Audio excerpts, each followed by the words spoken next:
16 अक्टूबर 2022 को उत्तर प्रदेश की राजधानी लखनऊ में बीजेपी ने पसमंदा बुद्धिजीवी सम्मेलन आयोजित किया। कार्यक्रम में उत्तर प्रदेश के डिप्टी सीएम ब्रजेश पाठक ने कहा, जैसे बिरयानी बनने के बाद उसे खाने से पहले हर कोई तेज पत्ता को निकालकर फेंक देता है, उसी तरह पार्टियां चुनाव के बाद पसमंदा मुस्लिमों को साइड कर देती है। इससे करीब 3 महीने पहले 3 जुलाई 2022 को हैदराबाद में आयोजित बीजेपी राष्ट्रीय कार्यकारिणी की बैठक में पीएम मोदी ने स्नेह यात्रा की घोषणा की। इस यात्रा का मकसद पसमांदा मुस्लिमों के घर घर पहुंचकर बीजेपी से जोड़ने की पहल करना है। अब सवाल उठता है कि क्या बीजेपी को मुस्लिम वोटों की जरूरत है? कौन है पसमांदा मुस्लिम जिन्हें बीजेपी रिझाने की कोशिश कर रही है? क्या पसमांदा मुस्लिम बीजेपी खेमे में आ सकते हैं? जानेंगे आज की एक्सप्लेनर वीडियो में, तो चलिए शुरू करते हैं। पसमांदा शब्द फारसी भाषा से लिया गया है, जिसका मतलब है समाज में पीछे छूट गए लोग। भारत में पिछड़े और दलित मुस्लिमों को पसमांदा कहा जाता है। ऑल इंडिया पसमांदा मुस्लिम महज के संस्थापक और राज्यसभा सांसद रहे अली अनवर अंसारी दावा करते हैं कि फारसी और उर्दू के इस शब्द का पहली बार इस्तेमाल उन्होंने ही किया था।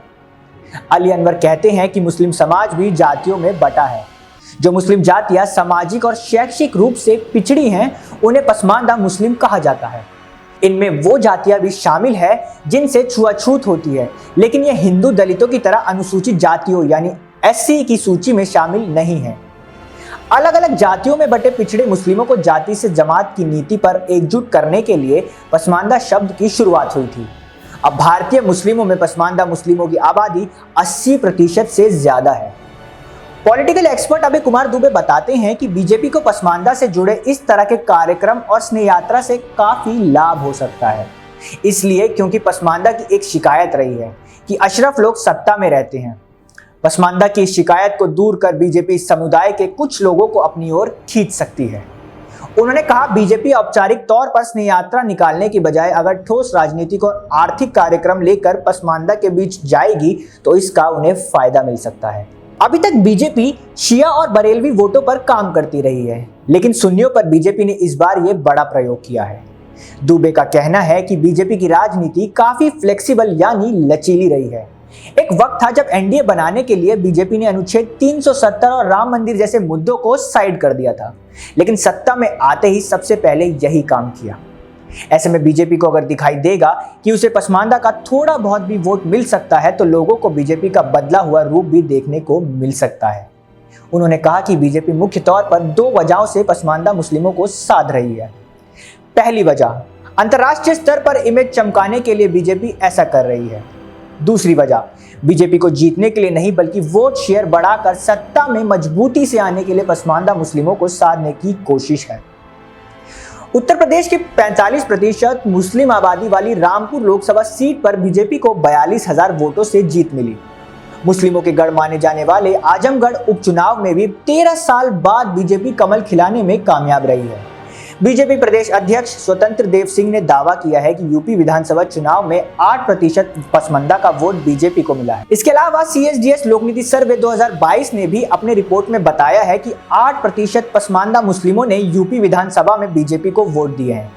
इसकी वजह से कई सीटों पर बीजेपी की जीत में पसमांदा ने अहम भूमिका निभाई है। यूपी विधानसभा चुनाव 2022 में 34 मुस्लिम विधायक जीतकर लखनऊ पहुंचे हैं, जिनमें से 30 विधायक पसमांदा हैं। उत्तर प्रदेश की कुल आबादी में पसमांदा मुस्लिम 18% है। ऐसे में साफ है कि स्नेह यात्रा के जरिए बीजेपी न सिर्फ 80 लोकसभा वाले यूपी बल्कि बिहार, बंगाल, झारखंड जैसे राज्यों में भी राजनीति साधने की कोशिश कर रही है। छोटे दलों की मदद से बीजेपी कैसे पसमांदा मुस्लिमों को साधना चाहती है, इस बात को बिहार विधानसभा चुनाव के परिणाम से भी समझा जा सकता है। 2010 में नीतीश कुमार के नेतृत्व वाली एनडीए सरकार बिहार में 2/3 से अधिक बहुमत के साथ बनी थी। नीतीश कुमार के सुशासन और माफिया को खत्म कानून व्यवस्था को मजबूत करने के चुनावी नारे उन कई कारणों में से एक थे, जिनकी वजह से उनकी जीत हुई। इतना ही नहीं, नीतीश कुमार ने जातिगत समीकरणों को काफी शानदार तरीके से साधा था, जिसके चलते पसमांदा मुसलमानों ने आरजेडी और एलजेपी के बजाय एनडीए को वोट दिया था। सूत्रों की माने तो 2024 लोकसभा चुनाव में एनडीए के सहयोगी पार्टियां अन्ना द्रमुक, अपना दल, निषाद पार्टी, जेजेपी, राष्ट्रीय लोजपा, बीपीपी, एजीपी, आईपीएफटी आदि पसमानदा मुस्लिम समुदाय को जोड़ने के लिए अन्य छोटे सहयोगी के माध्यम से अपने मास्टर प्लान को लागू करेंगे। यानी चुनाव में ये पार्टियां पसमानदा समुदाय के नेताओं को मुस्लिम बहुल सीटों पर उनके चुनाव चिन्ह पर टिकट देगी। भले ही ये पार्टी चुनाव ना जीत सके, लेकिन मुस्लिम वोटों को बांटने और विपक्षी दलों को कमजोर करने में अहम भूमिका निभाएगी। 2019 लोकसभा चुनाव के बाद पसमानदा मुस्लिमों के भारतीय राजनीति में हिस्सेदारी को लेकर सवाल खड़े होने लगे। एक रिपोर्ट के मुताबिक 1947 से लेकर 14वीं लोकसभा तक कुल 7,500 सांसद बने, जिनमें से 400 मुस्लिम थे। हैरानी की बात यह है कि इनमें से 340 सांसद अशरफ यानी उच्च मुस्लिम जाति के थे और सिर्फ 60 मुस्लिम सांसद पसमानदा समाज से रहे हैं। ऑल इंडिया पसमानदा मुस्लिम महज के संस्थापक अली अनवर अंसारी का कहना है कि वैसे तो देश के 18 राज्यों में जहां भी मुस्लिम आबादी है, हर जगह पसमानदा है, लेकिन 5 राज्यों यूपी, बिहार, झारखंड, बंगाल और असम में इनकी संख्या ज्यादा है। इन 5 में से 3 राज्यों में अभी बीजेपी और उसके सहयोगी दलों की सरकार है, जबकि 2 राज्यों में से एक में टीएमसी और दूसरे में जेएमएम और कांग्रेस की सरकार है। 2011 की जनगणना के मुताबिक इन 5 राज्यों में मुस्लिम आबादी की बात करें तो यूपी में 19.26%, बिहार में 16.87%, बंगाल में 27.01%, झारखंड में 14.53% और असम में 34.22% मुस्लिम हैं। इनमें ज्यादातर संख्या पसमानदा मुस्लिमों की ही है। इन राज्यों में 190 से ज्यादा लोकसभा की सीटें हैं, इसलिए बीजेपी 2024 को ध्यान में रखते हुए यहां पसमानदा को साधने में लगी है। इसके अलावा दक्षिण भारत के तेलंगाना, आंध्र प्रदेश और तमिलनाडु जैसे राज्यों में भी पसमानदा मुस्लिमों की अच्छी खासी तादाद है। सच्चर कमेटी की रिपोर्ट के मुताबिक 1936 में जब अंग्रेजों के सामने ये मामला गया तो एक इंपीरियल ऑर्डर के तहत सिद्ध, बौद्ध, मुस्लिम और ईसाई दलितों को बतौर दलित मान्यता दी गई, लेकिन इन्हें हिंदू दलितों को मिलने वाले फायदे नहीं दिए गए। 1950 में आजाद भारत के संविधान में भी यही व्यवस्था रही। हालांकि 1956 में सिख दलितों और 1990 में नव बौद्धों को दलितों में शामिल तो कर लिया गया, पर मुस्लिम दलित जातियों को मंडल कमीशन की सिफारिशें लागू होने के बाद ओबीसी लिस्ट में ही जगह मिल पाई। इसलिए कमीशन की रिपोर्ट में दलित पसमानदा मुस्लिमों को एससी में शामिल करने का सुझाव दिया गया। बीजेपी की कोशिशों का पसमानदा मुस्लिमों पर कितना असर पड़ रहा है, इसका जवाब पसमानदा मुस्लिम समाज संगठन के राष्ट्रीय अध्यक्ष अनीस मंसूरी ने दिया है। अनीस का मानना है कि यूपी में बीएसपी और एसपी ने हमें सपने दिखाए, वोट लिया, मगर चुनाव के वक्त किए गए वादों को भूल गए। जबकि बीजेपी सरकार ने राशन, शौचालय, प्रधानमंत्री आवास योजना, आयुष्मान योजना का जाति धर्म देखे बिना सबको लाभ दिया। इसलिए 2022 में हमारे लोगों ने बीजेपी को वोट दिया। भारत में मुख्य रूप से 2 संप्रदाय के मुस्लिम हैं, पहला सुन्नी और दूसरा शिया। मुस्लिमों के इन दोनों संप्रदायों में कई समुदाय हैं।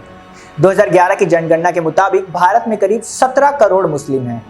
अनुमान के मुताबिक फिलहाल ये आंकड़ा करीब 20 करोड़ है। प्यू रिसर्च के मुताबिक भारतीय मुस्लिमों में 85% से लेकर 87% सुन्नी हैं।